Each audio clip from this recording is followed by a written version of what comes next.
Stock को लेके आइए डॉक्टर साहब। Sanjay, good morning. ET now स्वदेश पे आपका स्वागत है। आपकी कंपनी ने नमस्कार, बहुत शानदार सुप्रभात। परफॉर्मेंस दी है और रेलवे सेक्टर में जो उत्साह, जो जोश सरकार की तरफ से, देश के सिटीजन्स की तरफ से, वो मैंने कई सालों तक नहीं देखा। इनफैक्ट इन्वेस्टर जो कम्युनिटी है जिनसे हम डेली बात करते हैं, आए दिन फंड मैनेजर्स, उन्होंने भी भर भर के रेलवे अपॉर्चुनिटी और रेलवे स्टॉक्स अपने पोर्टफोलियो में ले रखे हैं और उनमें से आपका स्टॉक भी बड़ा पसंदीदा है उनका।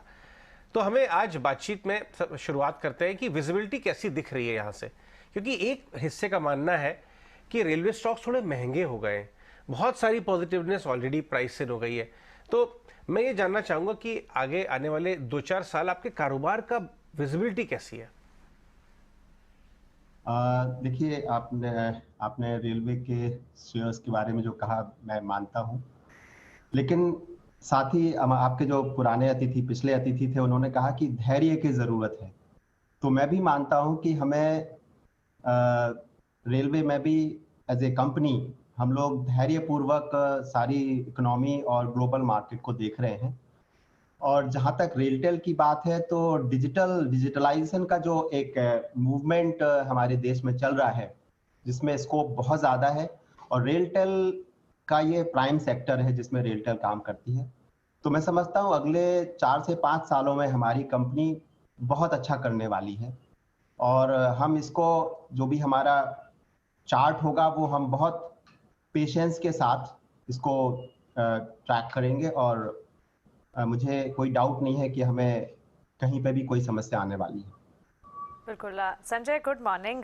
रेलवे बड़े केपेक्स प्लान्स तो कर ही रही है और इसी तर्ज पर इंडियन रेलवेज ने इंफ्रास्ट्रक्चर शेयरिंग प्राइवेट प्लेयर्स के लिए भी ओपन कर दी है। इसका असर किस तरह का दिख सकता है आने वाले दिनों में? क्या increased competitive intensity telecom players की तरफ से आती हुई दिखेगी? देखिए, 5G रोल आउट के चलते देश में जिस तरह की टावर्स की डिमांड आने वाली है, हालांकि वो डिमांड अभी नहीं दिख रही है, उस हिसाब से नो डाउट टावर्स की रिक्वायरमेंट अच्छी खासी होगी। टावर्स नहीं कहूँगा, बट स्मॉल सेल में भी, और जो छोटे साइज के बीटीएस होंगे, छोटी दूरी के बीटीएस होंगे, उनकी ज़रूरत होगी। जहाँ तक रेलवे के इस चीज़ के जो उदारीकरण हुआ है, लोगों को, दूसरे टेल्को कंपनीज को ये ओपन कर दिया गया है, तो मैं समझता हूँ रेलटेल, चूंकि रेलवे की पीएसयू और हमारी जो रेलवे की 67 यूनिट्स हैं, डिविजनल यूनिट्स, जोनल हेडक्वार्टर्स हैं और अदर यूनिट्स हैं, वहाँ पे चूंकि हमारे जो संबंध हैं, उनके चलते हमें एक कॉम्पिटिटिव एडवांटेज मिलेगा, और हम उन जगहों पर ये सुविधाएं ज़्यादा आसानी से दे पाएंगे। इसलिए मुझे नहीं लगता कि हमें कोई बड़ी चुनौती मिलने वाली है। संजय, मुझे ये बताएं आप कि मैं अभी आपके लेटेस्ट नंबर्स देख रहा था। करीब 450 करोड़ का टॉप लाइन, 32 करोड़ का प्रॉफिट, 16.5-17% का मार्जिन।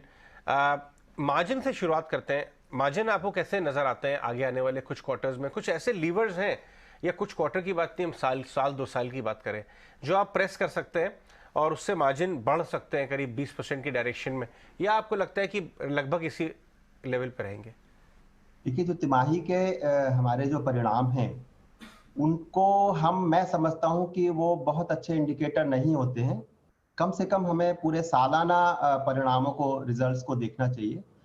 क्योंकि हमारी कंपनी बहुत छोटी है, तो हमारे यहाँ जो ईसीएल की प्रोविजनिंग है, उसकी वजह से ये जो आपको प्रॉफिट्स में या मार्जिन्स में या जो भी आपको कुछ बदलाव नजर आ रहा है, वो बहुत ही मोमेंटरी है। और हम जो 21-22 में जिस मोमेंटम को मेंटेन करते आ रहे थे, 22-23 में भी उसको मेंटेन करेंगे, और 23-24 में हमें उससे अच्छा करने की उम्मीद है। जहां तक प्रोजेक्ट बिजनेस मार्जिन्स की बात है, तो हम लोग 7 से 8% के मार्जिन में अभी चल रहे हैं। और चूंकि डिजिटलाइजेशन एक्टिविटी जितनी बढ़ रही हैं, उस हिसाब से नई कंपनियां भी इस सेक्टर को ज्वाइन कर रही हैं, तो थोड़ी सी कॉम्पिटिटिव हीटिंग अप है। और मैं समझता हूं कि हम इसके लिए तैयार हैं, बिकॉज हमारे पास एक बहुत बड़ी एक एडवांटेज है, जिसको मैं मानता हूं कि रेलटेल एक ऐसी कंपनी है जिसके पास अपना टेलीकॉम नेटवर्क है, अपने डेटा सेंटर्स हैं जो हम खुद मेंटेन करते हैं, और आईटी आईसीटी के जो प्रोजेक्ट्स हैं उसके सिस्टम इंटीग्रेशन का भी अब हमें अच्छा खासा अनुभव हो गया है। इस तरह की कंपनियां मार्केट में मुझे नहीं लगता कि बहुत हैं, एक आध दो कंपनीज और हो सकती हैं, तो इसका फायदा हमें मिलेगा।